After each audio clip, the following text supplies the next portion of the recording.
తోటి మహిళా ఐపీఎస్ అధికారిని వేధించిన కేసులో ఆరోపణలు ఎదుర్కొంటున్న ట్రైనీ ఐపీఎస్ ఉదయ్ కృష్ణారెడ్డి అజ్ఞాతంలోకి వెళ్లారు. జాతీయ పోలీస్ అకాడమీలో తనను వేధించారంటూ బాధిత మహిళా అధికారిని ఇచ్చిన ఫిర్యాదులో అత్తాపూర్ పోలీసులు కేసు నమోదు చేశారు. ఇక ఇదే అంశంపై మరింత సమాచారం మా ప్రతినిధి శివ ఫోన్ ద్వారా అందిస్తారు. శివ, చెప్పండి, ఈ కేసులో పోలీసుల దర్యాప్తు ఎంతవరకు వచ్చింది?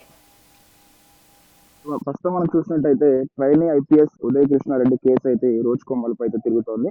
అయితే గత 2 రోజుల క్రితం పోలీసు వారు అయితే వారి ఎంక్వైరీకి వెళ్ళగా వాళ్ళకి తేలింది ఏంటంటే ఈ ఉదయ్ కృష్ణారెడ్డి అనే పర్సన్ అయితే పరారున్నారు. సో దానికి గాను కేసులో బాధిత మహిళా ట్రైనీ ఐపీఎస్ అధికారిని యొక్క వాంగ్మూలాన్ని అయితే పోలీసు వాళ్ళు అధికారంగా నమోదు చేశారు. తర్వాత దర్యాప్తును అయితే ఇంకా కొనసాగిస్తూనే ఉన్నారు. అయితే ఉదయ్ కృష్ణారెడ్డి తనపై నమోదైన ఎఫ్ఐఆర్ ను రద్దు చేయాలని తెలంగాణ హైకోర్టుని ఆశ్రయించగా అయితే తాత్కాలిక రక్షణ ఇన్కమ్ ప్రొటెక్షన్ లభించలేదని అయితే నివేదికలు అయితే కోరుకున్నాయి. అయితే ఆయన ఆత్మహత్య యత్నంపై కూడా దర్యాప్తు అయితే కొనసాగుతుంది. కాకపోతే అది తాను మద్యం సేవించి మాత్రమే ఆ అతిగా మద్యం సేవించి ఆ విధంగా తనకు తాను క్రియేట్ చేసుకుందని కూడా దర్యాప్తులు అయితే తేలింది. అయితే ఆసుపత్రి వైద్యులు ప్రాథమిక పరీక్షల్లో శరీరంలోని విష పదార్థాలు ఆనవాళ్ళు అయితే ఎటువంటివి కూడా ఆ లభించలేదని అయితే వెల్లడించారు. కొంత అత్తాపూర్ పోలీసులు వారి యొక్క ఉన్న డిజిటల్ ఆధారాలు, సాక్షి వాంగ్మూలాలు మరియు ఇతర సాంకేతిక ఆధారాలను అయితే పరిశీలిస్తూ దర్యాప్తును అయితే ఇంకా ముందుకైతే తీసుకున్నారు.